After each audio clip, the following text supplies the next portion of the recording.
So I guess the first question is, how I got to train with Master Hong and the Hong family. That started in 1982 when I returned back to Taiwan and was visited by Ellis Amder from Tokyo, who trained with Su Dongchang, Master Hong's student there, and asked if I could help him to arrange a meeting with Master Hong. So on meeting him, I was very impressed with the way he moved, the integration, the whole body movement that he could manifest was very impressive for a man his size, the smoothness with which he moved, and so on. So I trained with Master Hong, guided by his sons,洪澤and洪澤漢and洪澤Pei, in the family training hall until Master Hong passed away. At that time I was living in Singapore and came back for his funeral and so on. When I finally moved back to Taiwan from Singapore around 2005, 2006, I reached out to洪澤漢and encouraged him to continue teaching. And we have been doing so since then at the Zhishan Park. On his retirement from his corporate life,洪澤漢started thinking about his father's teachings, his father's legacy, his father's story, and began writing his thoughts down, and in fact he wrote a whole book on his Samsung Galaxy phone, which is quite amazing, and would share with me bits and pieces of it, and we would talk about the progress of it and how he wanted to try to get it published, his efforts to do so. One of his father's old colleagues, acquaintances, owned a publishing company, a fairly reputable, large publishing company in Taiwan, had encouraged洪澤漢to put down these stories and write them down and get them published. And so when he finished the book, he submitted it to Sanmin Publishing, and they put it into book form, assembled all the photos with him, and created this wonderful book, 模糊的疆界, which it's not just it is not at all a martial arts manual. It's not a how-to guide. It is an oral history of Taiwan from 1945 until around the 1980s period, as seen through, and then that was a tumultuous period in Taiwan's history, as seen through the eyes of the Hong family, which was a wealthy merchant family in central Taipei, and I should add a wealthy Taiwanese merchant family, at a time when there were millions of mainland Chinese arriving in exile from China after the end of the Civil War.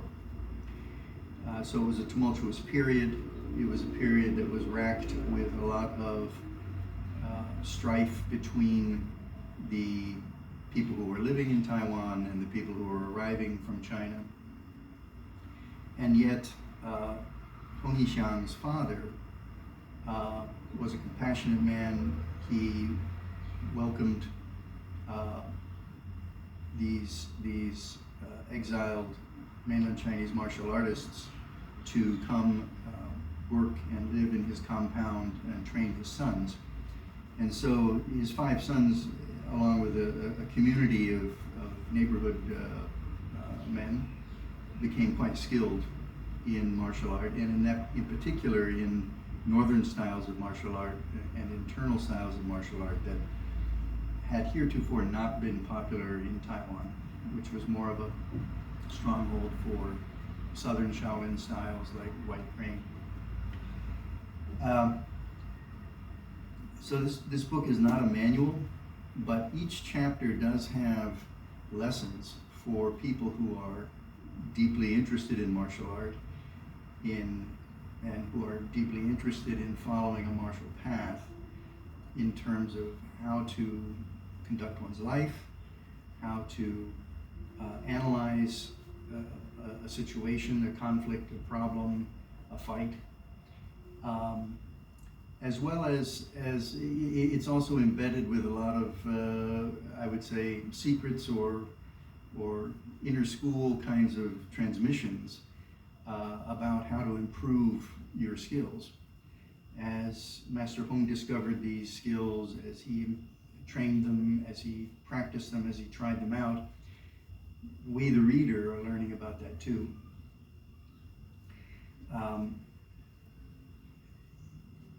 It's not a vapid hagiography about, from a son written about his dad.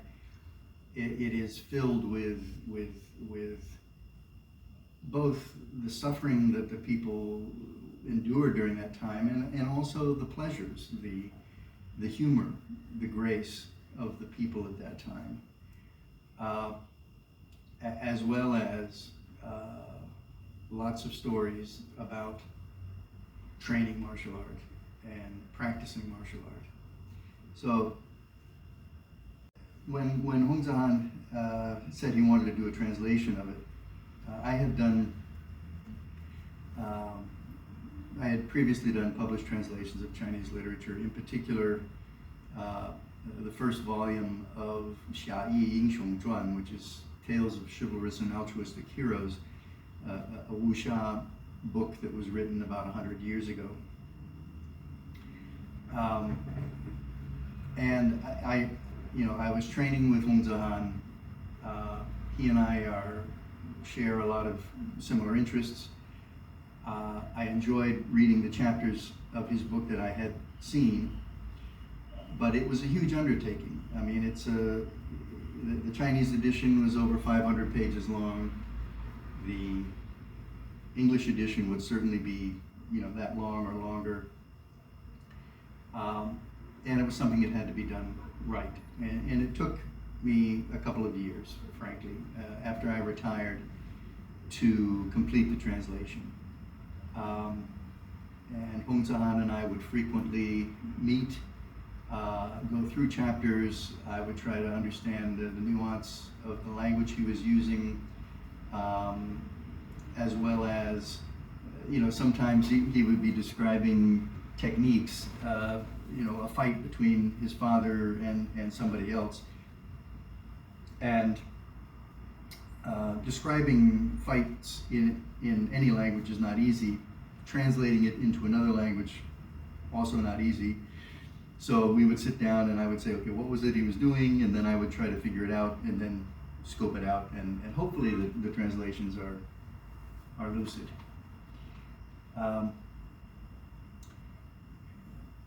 About a year and a half ago, we had finished the translation, and I encouraged Hong Zhe-han to add some chapters because the original book ended on a very sad note with his father's passing away, and didn't give the reader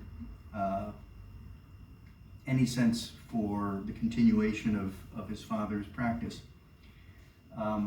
And Hong Zhe-han had been writing regularly, blogging on Facebook and so on, and some of those chapters, some of those thoughts, some of those sketches that he had written then became a fodder for these additional chapters.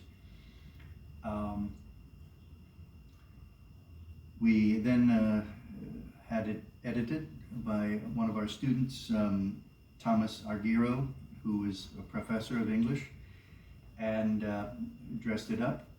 And then we had to make the decision, do we try to find a publisher or do we self-publish? And we were very pleased when YMAA Publications expressed interest in the book. And we've been working with them the past year to complete the process and launch it to the world. And we hope you will all enjoy it. It's a labor of love, but deeply touching, deeply moving, filled with humor, filled with passion and grief, but also embedded with lots of lessons for people who are deeply interested in training martial art, whether it's Okinawan karate or Japanese Koryu Bujutsu or Chinese Kung Fu, or people who have actually been exposed to Yizong Tangshoudao's system that was transmitted and handed down by Master Hong. It's a great book, and we hope you'll enjoy it.